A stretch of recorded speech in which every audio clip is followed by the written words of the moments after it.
Hey everybody, it's Romania Black, and we are on episode 3 of season 2 of the Donghua for Heaven Official's Blessing. And when we last left off, Xie Lian was hanging out with his should-be lover in a ghost casino, and his best friend was trying to help their frat bro get away from the casino. So basically just another Wednesday in Vegas. Basically. But I'm really enjoying the Donghua, and I've had some people comment and say that they are Donghua only watching. Yay, I'm excited about that. So I'm going to keep the format the same way I'm doing. I feel more comfortable with it now that we're a couple episodes in, of doing just a general discussion after the episode and then having our spoiler corner where us novel readers can gossip about the things that we know to come. And the callbacks and things like that, because MXTX is well known for such things. I have 2 comments I can talk about before we start the episode, and then some more comments that we'll have to talk about in the spoiler corner. So just know that. We're going to split the comments up and kind of do it that way, which is exciting. So Holy Milk 1867 wanted to comment, because I talked about it last episode, and saying that Xin Wu is Jun Wu's official title, kind of like Shanla is Xie Lian's official title. So I thought that was really good to note, so thank you for pointing that out. It wasn't just the ChatGPT translators for the subtitles on this show. That's just a thing. And then Anime Annie was talking about in the last episode, there was this really creepy, I called her out. She was the ghost with the really long neck and had like the acupuncture needles in it. Apparently that's a mythological thing. It's actually Japanese mythology, which we're going to talk about, but it's called Rokurokubi. And it is a Japanese mythological monster that looks normal, like a woman during the day, and then at night its neck elongates and it like sucks blood from its victims, and it can also actually like detach and roam around freely from its neck, and it's very creepy. But I thought that was interesting that it was Japanese mythology, which explains why its face looks different. If you've ever watched Donghua or anime, you will notice that culturally they make, if it's an anime, then they make Chinese characters look different than the Japanese characters. And if it's a Donghua, they make the Chinese characters look different than the Japanese characters. I'm sure for a host and plethora of cultural reasons that my Western ass has no part talking about. So I'm not going to, but I just noticed that and was like, okay, that makes sense. Now I feel really bad for saying they look like a character from Beavis and Butthead. I apologize. But yes, I'm so ready to fangirl with you all. I am so ready. Last episode was so intimate and beautiful. Xie Lian and Hua Cheng were just holding hands and just like shaking cups and getting all flustered and riled up. And then Windmaster's like, I just don't understand what's going on. I love the Windmaster's character. They are just so fun, and I love them to pieces already. But yes, and then Lan Shanxu is such a bro. Can do though, right?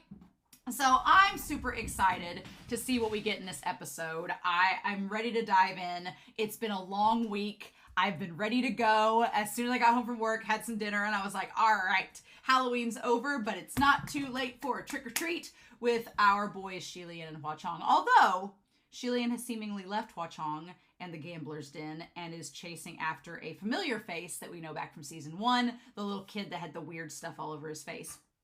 And that Xie Lian's like, I know you, and is going after them. So I'm very curious to see what we get this episode. Like I said, it's been a very long time since I've read volume 2. And so I kind of have a gist of where the plot is going. But in terms of where we're going to go and how we're getting there and how long we're going to stay there, I've somewhat forgotten, and that's okay. Because that means we'll have lots to talk about in the spoiler corner, as well as the discussion for this episode. So yes, I poured myself a warm beverage since it's freezing cold outside. And I've donned my ghostly apparel. And I'm ready to talk about this episode of Heaven Official's Blessing. So I hope y'all are excited, but we're not going to waste any more time. We're going to dive in with episode 3 of season 2 of Heaven Official's Blessing. And we're going to do so here in 3, 2, 1. And let's go.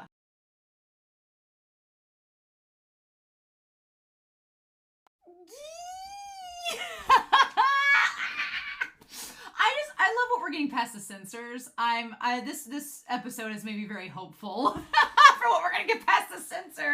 There's so many sexual innuendos. I was like, and oh my god. Okay, so we are gonna talk about the episode for sure. Gonna have a spoiler corner for sure, because I do have some comments I want to talk about in the spoiler corner and some things that I want to go through there. But I want to talk about this episode. This episode is my favorite so far. I like episode 3 a lot, and it's just like Hua Cheng like inviting the future boyfriend back to the mansion. Like, come on, come back to my house. It's not a home, it's a house, and we'll talk about that. But oh my God, I love it. This episode had a lot of things to love, and it feels so good to go back to this part of the story because there's stuff that I'm like, oh, I forgot about this, and stuff that it's like, we'll talk about in the spoiler corner, but there's just so much in this episode that's so good, and I'm absolutely in love with it. So we catch up with Long Ying, who is the little kid, that's his name now. I like that he's named after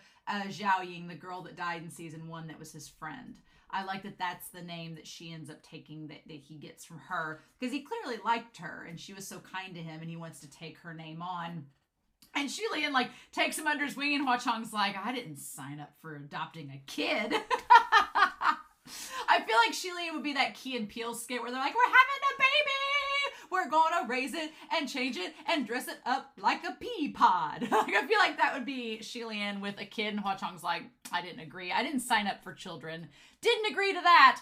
But I feel bad for the kid at first. And of course, Long Ying is getting like kicked and battered around by the ghost, and Xie Lian feels very bad about it. So Xie Lian makes note that it makes sense that Ling Wen, who he had sent to go find Long Ying, couldn't find Long Ying because he was in the Ghost City. So that all makes sense and ties up that the Ghost City is kind of under Hua Cheng's protection. I like that we established the Ghost City is kind of this area that Hua Cheng controls and that nobody else can really have direct access to, which is good because that means in Xie Lian's case, they can be down there hanging out with Hua Cheng and stroking each other's swords. Nobody's going to find out about it.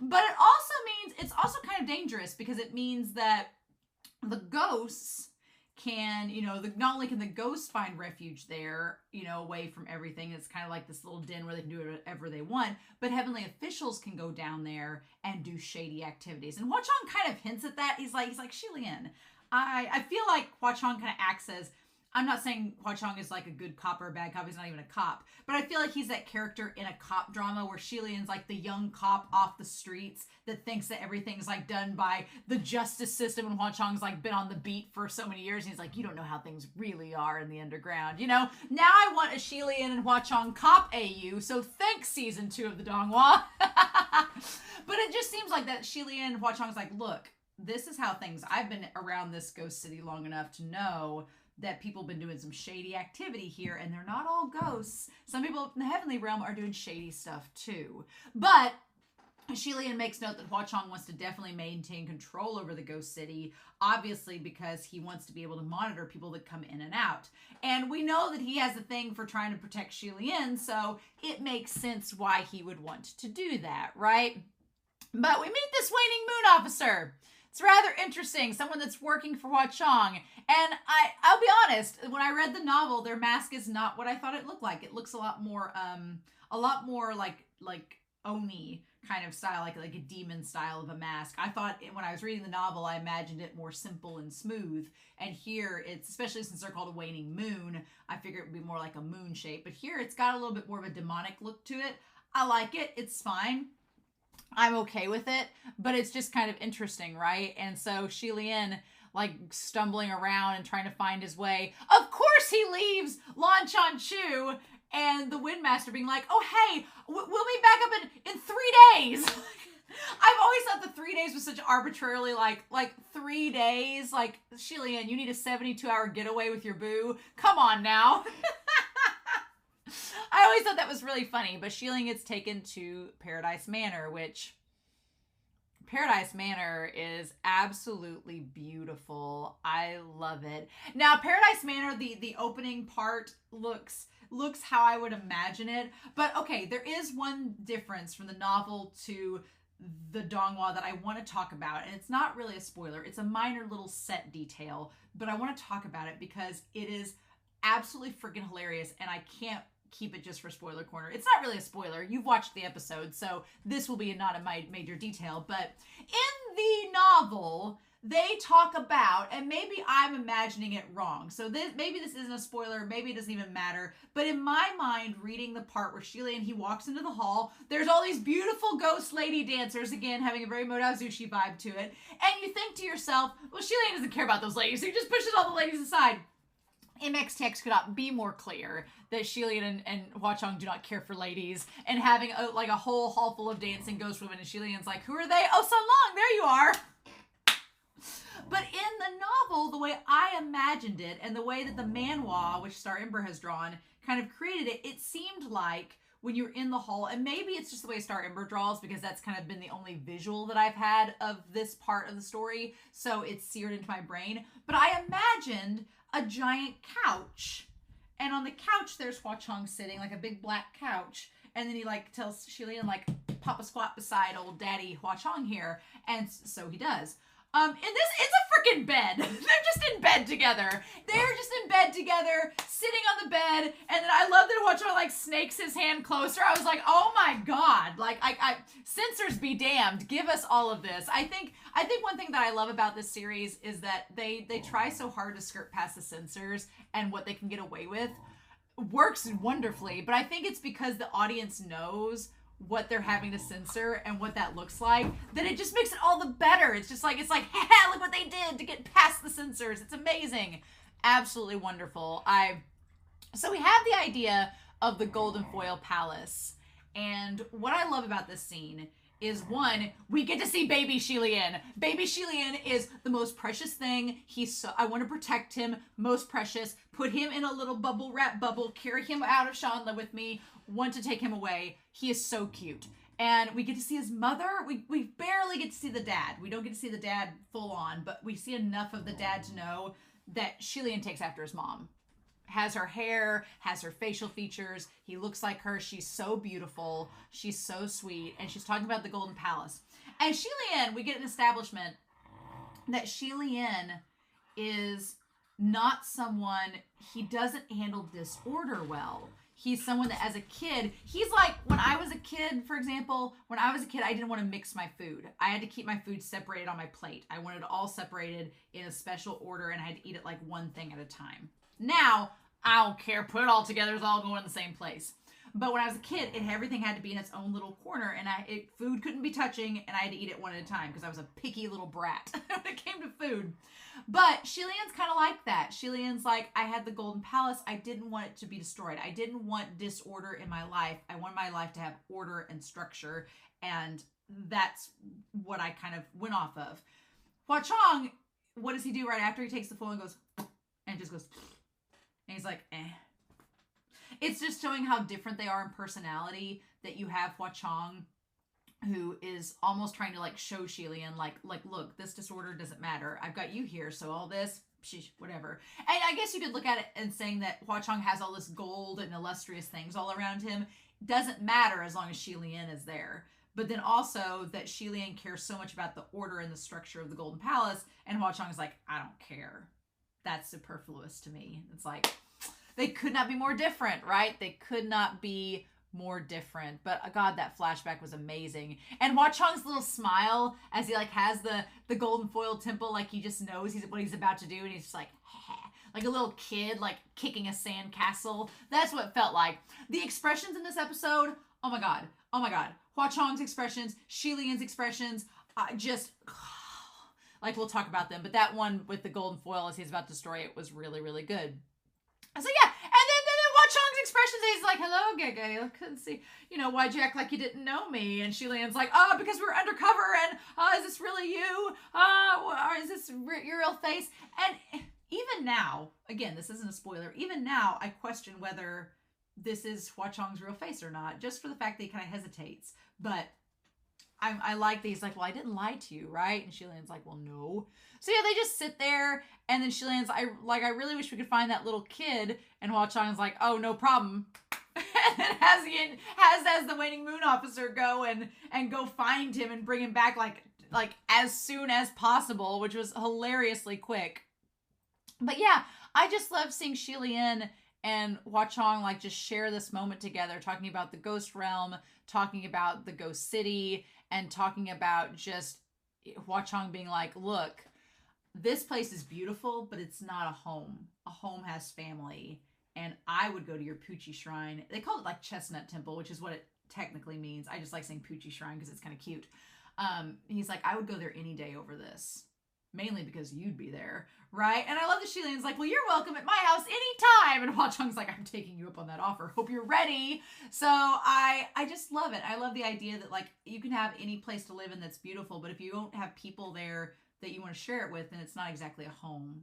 And I like that Hua Cheng's like, well, there's not a family here, so it's not exactly home. And Xie Lian instantly like adopts a child, and Hua Cheng's like, whoa, I didn't want to go that quickly. Didn't want to go that quickly now. What are we talking about? But it was just really, really cute. And then, yeah, he brings the kid Long Ying back, and he's sitting there eating all the food. I like that Xie Lian like instantly has this kind of parental mentality of wanting to take him in instantly, right? And then he goes to put the ointment on his face, and the moment the kid says he's from Yong'an, which is where Lan Chanshu is from, Xie Lian kind of has a little freak out, which is interesting a little bit because he doesn't freak out about Lan Chanshu being from Yong'an, but he freaks out about the kid being from Yong'an. So there is a little bit of interesting correlation there. So it's like, that's fascinating. But I like that Hua Cheng offers to put the balm on the kid's face, and Xie Lian's like, no, I got this. But I like the animation. You saw his hand tremble. Like you saw Xie Lian's hand tremble, and he was like, you could tell he was really scared to do it. Like he didn't want to touch his face and everything. Really well done. Really well done. But he manages, we get that little brief flashback of flames and fire and everything. And he talks about the white calamity. So it's like, give us more. But no, instead, Hua Cheng's like, let's get this kid out of here. And then Eming, the eye opens. And Xie Lian's like, oh, is this a signal of something? So Hua Cheng's like, I gotta go take care of business. And he says that it's not Lan Chanshu and the Wind Master. We find out later he said it was Qi Rong, one of the calamities causing mischief. So he says it's that, but he says it's not a big deal. Hua Cheng likes to, and as far as we know, Hua Cheng is the supreme ghost. Nothing else really seems to be a threat to him. So Xie Lian should feel pretty safe there, right? Now, I will be honest. When Xie Lian was following the Waning Moon officer, I did not, in my head, I imagined the halls that Xie Lian strolled down to follow him were all enclosed, and there were like big marble columns and big marble. I was thinking at it from a Western architectural perspective and thinking of things looking more European. And so when we see this and we see how it's structured, yeah, that the design makes much more sense with the cultural aesthetic, but that's just like where my perspective was going. It's funny how when you read something, if you don't exactly have a base knowledge of the cultural architecture and how things look in a certain influenced, story based on the country it comes from, you kind of get this different perspective in your head of what it looks like. So when I see it here, I'm like, oh, I mean, that looks nice. It's just not what I expected. So I thought that was pretty cool, right? But he follows him down to the tray where you roll up dice, and if you get 2 6s, it takes you to a different room than the room that you see. And conveniently, Hua Cheng immediately shows up. He's like, what you doing, Gege? What you doing? And Xie Lian's like, oh, nothing. Don't mind me. Just roaming your house, looking at... He's like, are you in the West Wing? There was such a Beauty and the Beast vibe with this episode because, you have Xie Lian going down like, the West Wing is forbidden. And he's down there following the Waning Moon officer. And then he's like, let me take you to this other building. And it's like, you think, oh, is it going to be like Beauty and the Beast in the library? And it is, except it's an armory. And Xie Lian, who's like a sword geek, is seeing all of these weapons. And Hua Cheng's like, they're all yours. Take whatever you want. And it's like, love it. Absolutely love it. And poor Xie Lian, he was worried about his dice rolling skills. He wouldn't have any luck to get the 2 6s. And Hua Cheng's like, let me take you somewhere else so that you can take your mind off of such things, right? The armory is just absolutely wonderful. And I love that Xie Lian feels kind of guilty. He's like, well, I don't want to make you hire anybody to take care of this place when, I'm not going to come around here very often. And Hua Cheng's like, well, that just means you need to come around more often. And it's like, I see what you're doing, Hua Cheng. I see what you're doing. But okay, can we talk about Eming? Can we talk about the Eming scene? Can we talk about it real quick? Real quick. Because again, this is pretty much beat for beat.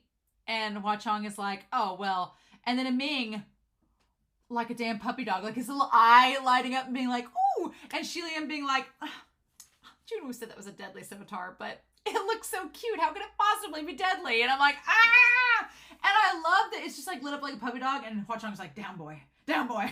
I got Hua Cheng's here, but Xie Lian's here, but down boy. And Xie Lian's like, well, what does he not want me to do? And he's like, well, he wants you to touch it. But I said no. And Xie Lian's like, well, we can't have that, can we? It is a giant sexual innuendo. If you're not aware, it is MXTX making a huge sexual innuendo of Xie Lian touching Hua Cheng's magnificent, supreme schlong.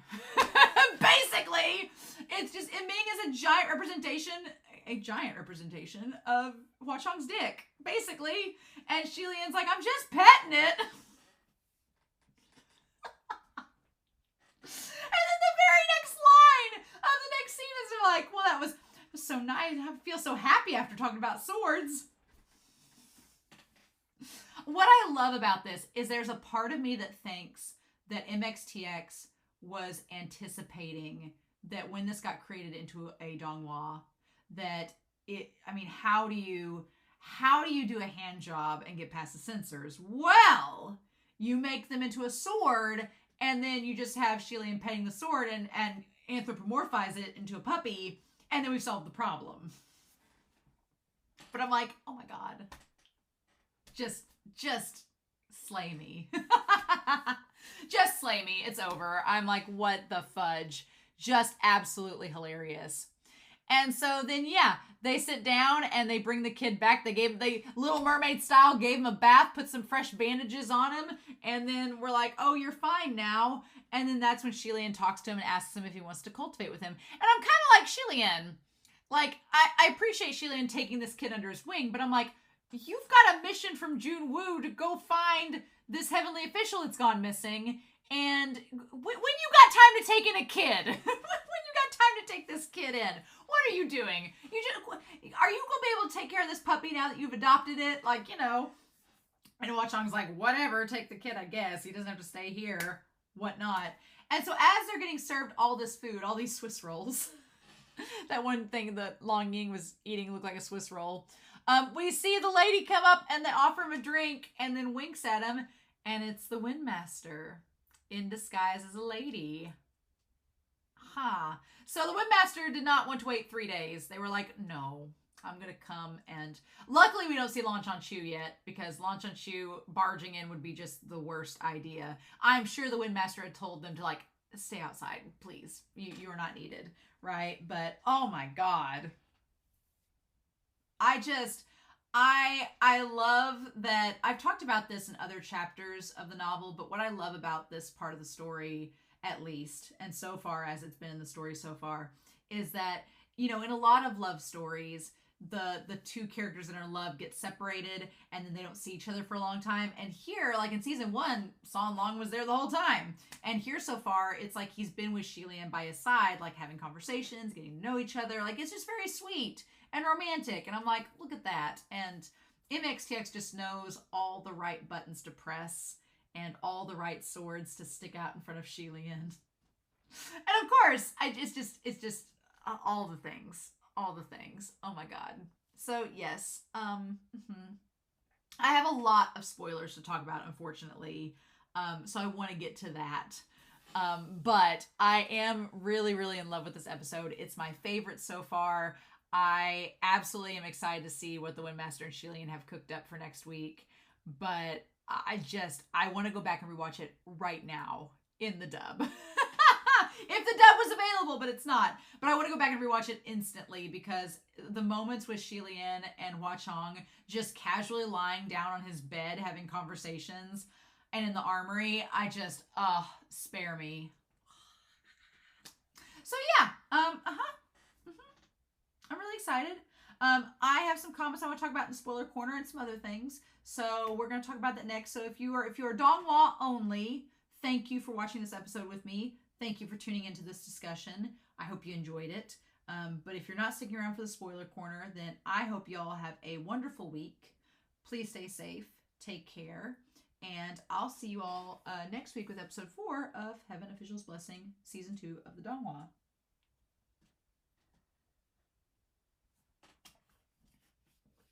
Can we talk? Spoilers. Oh my god. Spoilers. Oh my god. I just finished the other day chapters 208 to 210, which you've watched this morning before getting to this episode. And guess what? The fudge. Oh my god. Where do I even start? I don't know where to start. I guess before I dive into this episode and have a massive freak out, because it was hard. It was so hard this episode to not say anything. In the discussion just now, I almost said Yin Yu's name and I was like, ha, but it was so difficult to hold back in this episode. I was like, because all the things. I have not gone back and read volume 2 in a very long time. I pulled it out because I was curious myself to see, okay, where do I think we're going to end this season? And I think I pretty much know. Because the very first episode, if I'm looking at the table of contents, the very first episode was chapters 12 and 13, which was the first and second chapters of this book. Last week was chapter 14, which is the Admiring the Flower Through Red Clouds, A Heart Full of Affection, This chapter was basically Paradise Manor, chapter 15, or the fourth chapter. And it started to get into chapter 16 and then it stopped. So I think that next week is going to be the worm, the cannibals, and Paradise Manor in the fight. I think that's going to go down next episode and carry into the next episode. I don't think we're going to get through all of volume 2 this season.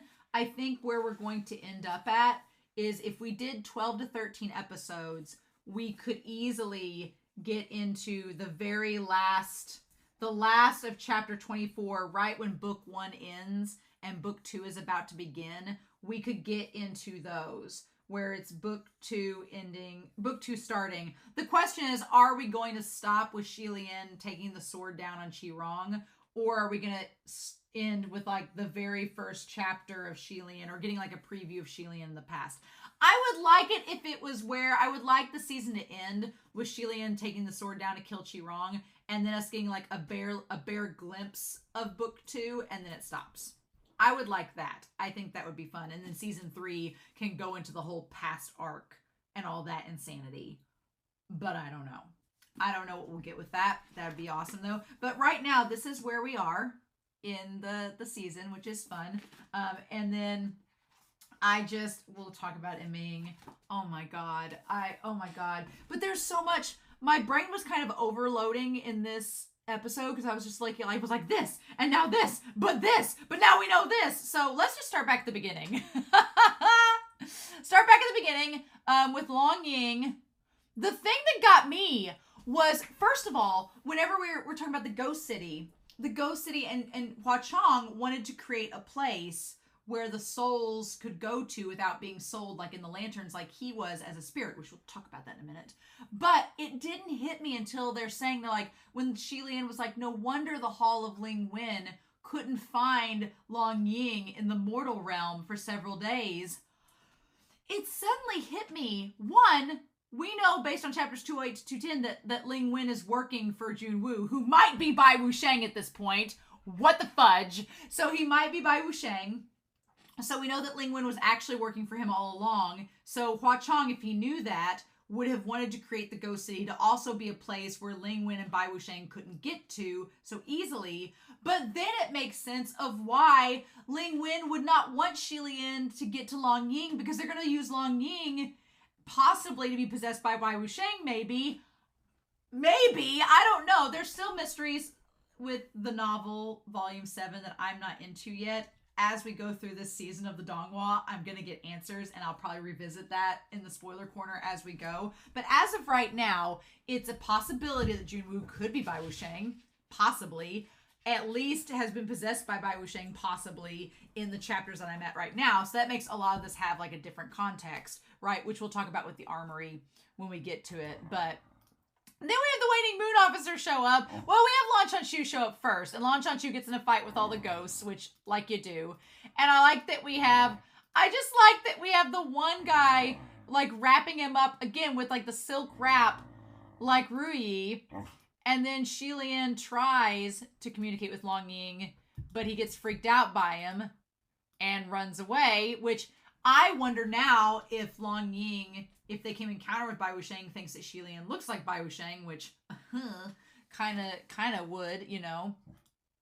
And then we have, I love that Xie Lian leaves the Windmaster and Lan Chanchu behind, and the Windmaster's just like, "Oh, really? Really? Like, that's exactly how I imagined it.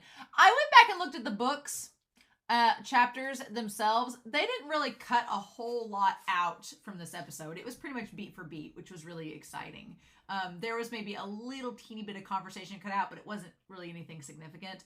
I did like when Xie Lian's running past the vendor, all of the masks fall into the street, and I was like, all of the masks, like we'll have, it's almost like a foreshadowing of Xie Lian having the white calamity mask on later on, and I was like, I thought that was amazing, like what a great reference. And then we have the waning moon officer that shows up, and God, it was so hard for me to not say Yin Yu. It was so hard for me not to say Yin Yu. And they have purple eyes. They have the purple motif and the purple eyes, and their hair's kind of plain and down, like, just, because it's gonna be like purple and gold, like the two colors, they're complementary with each other, purple and gold, and you'll have the gold of Yin, of Qi Ying, and then you have the purple of oh my God, of Yin Yu, and I'm just like, it's gonna be so hard not to say Yin Yu in the episodes, but it's just amazing, and they're just dressed so plainly with their little brown hair. I'm so ready. I do like that they're not exactly as short or as scrawny as I imagine them. They are a little bit more buff, which is exciting. And he reaches for Xie Lian's hand, and Xie Lian sees the curse shackle. Okay, the reason why I freaked out when they're going to the Paradise Manor, and it just hit me, is that when they're going across the bridge past the little pond, there are ghost fires everywhere. The little balls of ghost fire, like what Hua Cheng was. It's like he's trying to tell Xie Lian and remind him that he was a ghost fire at one point, and Xie Lian just doesn't get it. And I was like, oh my God! Like, just the imagery, like this. The production team knows exactly what they're doing. They know, right? They know. And what I was going to say, one of the comments I have was from Kix K, where they were talking about in the character designs. I need to pay attention when we see the female version of the Windmaster again.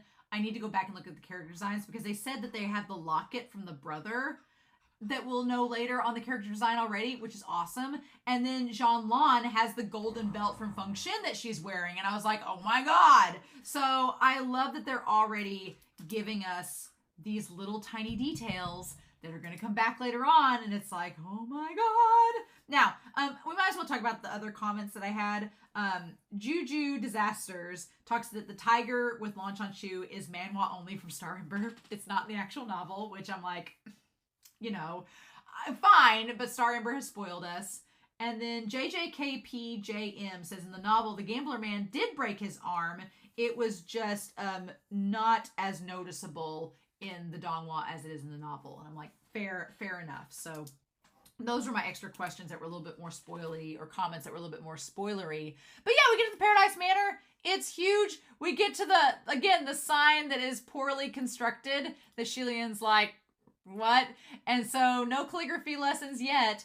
I'm glad this episode discussed as much as it did, because I'm glad that happened, because I was a little bit confused at first when Xie Lian has the original encounter with a Ming, when like a Ming shows itself. I was sitting there being like, okay, wait a minute. Like, why did he leave? It wasn't for Lan Chanchu and it wasn't for the Windmaster, but it was for Qirong. Which, again, you see constantly in this episode. You see the little, like, silk strands that are green.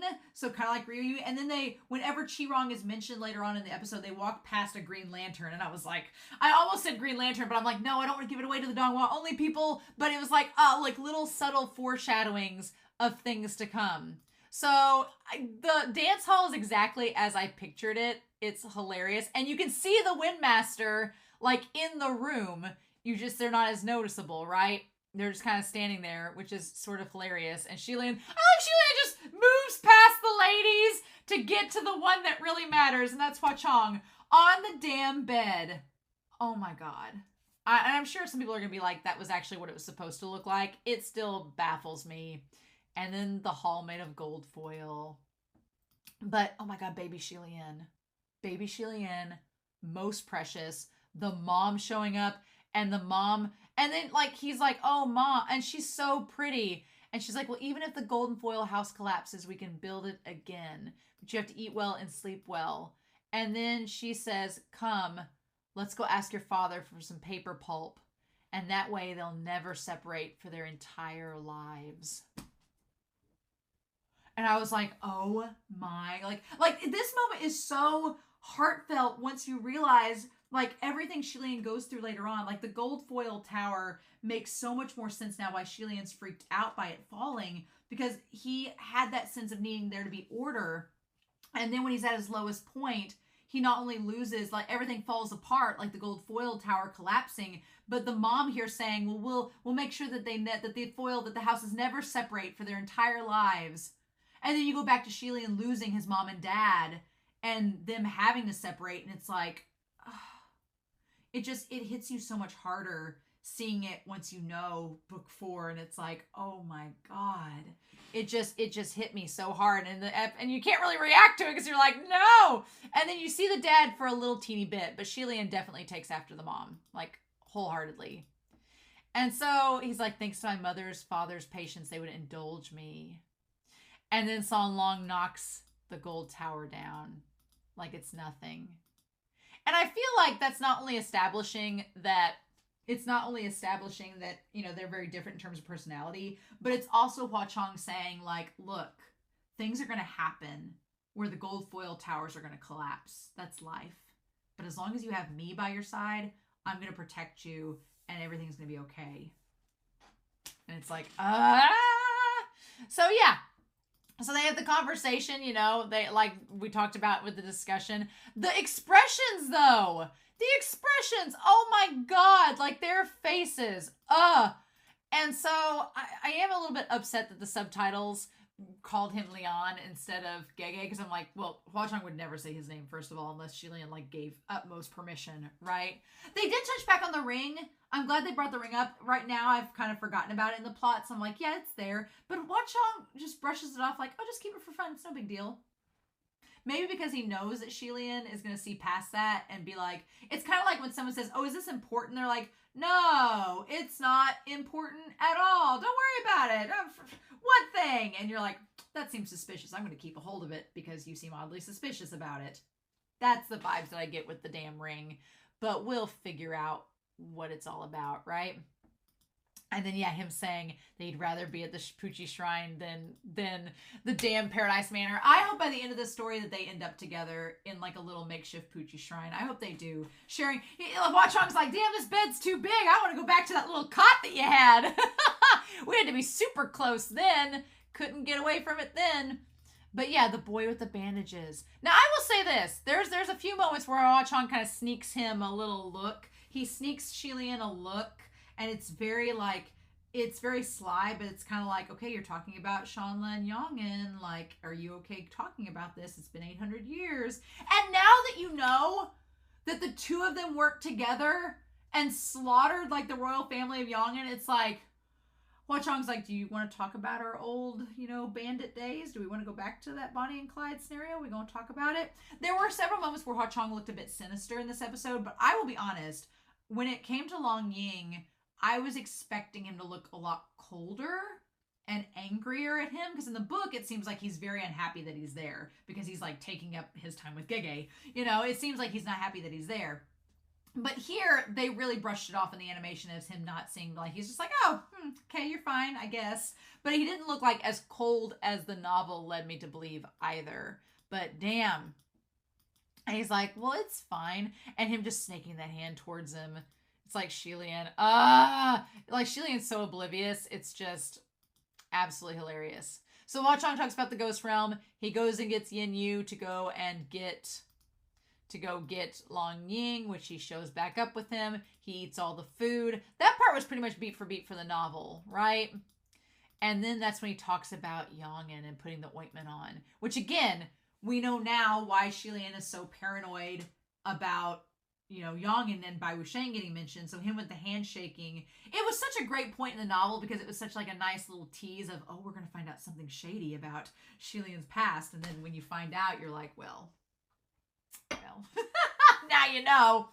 But the moment that Xie Lian has the flashback about Yongin, and he says, oh, Yongin, and he sees everything burning, it's not, you know, that's the crazy thing. Back when I was reading the novel and back when we were in book 3, I was thinking, oh, or book 2 rather. I was like, oh, well, what Xie Lian is imagining must be Shanla burning and everything, and the Yongin Kingdom taking over. No! The burning montage here is him and Hua Cheng lighting fire to the Yongin Temple after Long Ying dies and setting fire to the temple.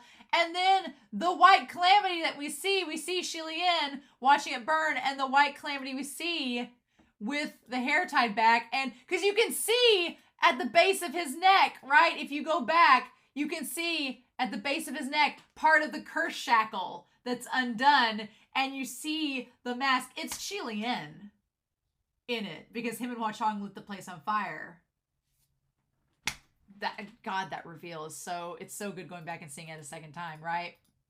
That you see the mask and it all spiraling, and Xie Lian asking about, you're from Yongin, have you ever seen the white cloaked calamity? And that's when Hua Cheng's like, okay, hold on. Like, let's not bring up any more past trauma. Let's not do that. We'll get some people to come help this kid get bathed, and we'll get you taken care of. It just makes it all the more kind of sad that Xie Lian chooses to name the kid Long Ying. And I don't know if Xie Lian's memory was so repressed he didn't quite realize he was naming it after the guy that was the first king of Yongin that he had all that connections with. It's almost like you don't think that he has that ties, because otherwise he'd react more viscerally to it. But it's just so sad, right? And so we have Ming.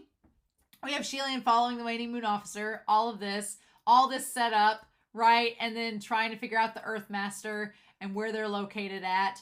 And then, God, the armory. I freaking love them going back to the armory. And it really is like Beauty and the Beast. Now, there is a focus. Xie Lian, I went back and read the chapter again. There is a focus that Xie Lian's eyes gazes on the one sword. I'm like, is that Feng Xin, the sword that he sees up there? The one that's got like the little blade coming off of it? Because what does he say here? He said, yeah, he says he used to have the armor, but it was destroyed. And he looks up there. I wonder if it was Feng Xin that he was looking at with the little dual blade. I feel like it is. And he just wasn't going to. So I feel like he's going to go back for that sword later on. Maybe. Possibly. The crazy thing is, because Hua Cheng compares it to like Jun Woo's, Xie Lian compares it to like, he hasn't been in an armory this nice since Jun Woo's. Now, it's like if Jun Woo is Bai Wusheng, which we haven't had confirmed in the novel, it's just like a 90% possibility. But I will say this. Now that we have it almost confirmed that Jun Woo and Bai Wusheng might be the same character, the idea that Jun Woo had this armory for Xie Lian and Hua Cheng is his armory, it's like they're both vying for his affections, but Hua Cheng's the one that actually deserves it. It's like... And then, yes, the stroking the deadly scimitar, which now it almost seems like Jun Woo / Bai Wusheng didn't want Xie Lian to be stroking Hua Cheng's scimitar because he didn't want to get attached to him. I need you to stroke my sword, not Hua Cheng's. I still can't believe that we got that scene.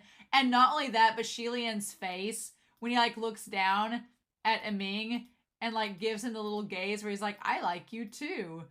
And then like just the way Xie Lian looks at the damn sword. Oh my God. I can't. The way they draw his little face and he's like, hello there. And Ming's like, oh my God, he's looking at me. It likes you. And he's like, oh, really? And he's like, yes, really. And Hua Cheng's like, my sword really likes you. Trust me. Oh my God. Oh my God, y'all.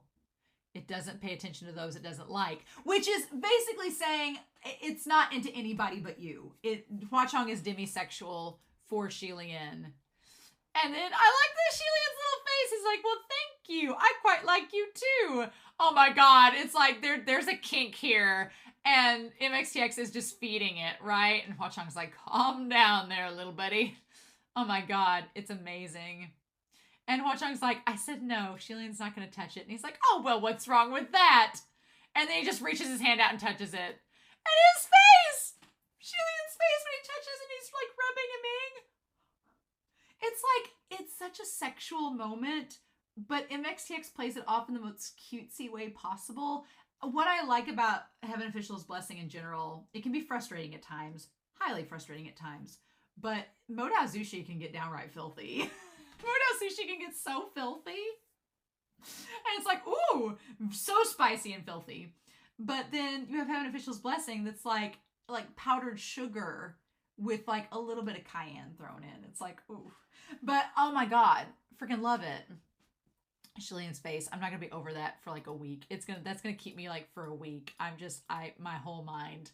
So yeah, and then when he's like, it's been ages since I had a good chat about famous swords and precious blades with someone. Well, Hua Cheng's like, stick around, you can have a lot more of those. And then, yeah, then the Windmaster. So this is technically where the chapter ends.